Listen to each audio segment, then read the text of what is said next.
Here is one quick way to model a horn or a tooth like this.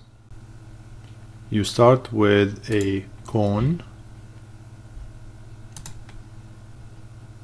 Gonna change the attributes so it would be bigger.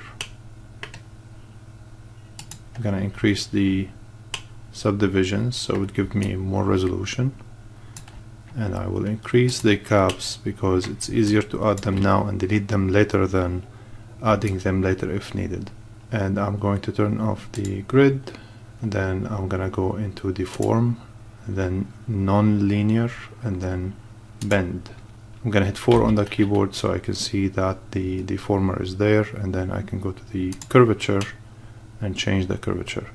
So other than the fact that this method is pretty quick, it actually provides great flexibility because you can select that geometry.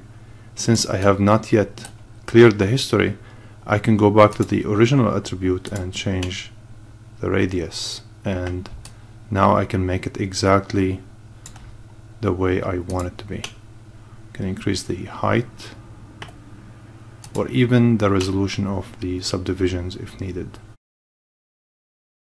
which allows for both stylization or hyperrealism if needed.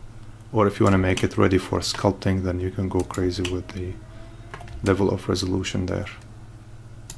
And of course, in the meantime, other than changing the curvature on the bend, you can change the bound.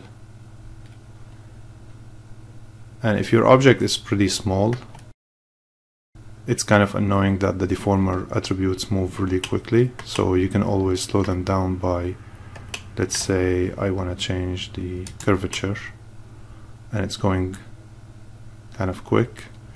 I can click and hold Control, and I can therefore, when I move with the middle mouse button, it would go really slow and gentle. And of course you can always have some fun. Whee!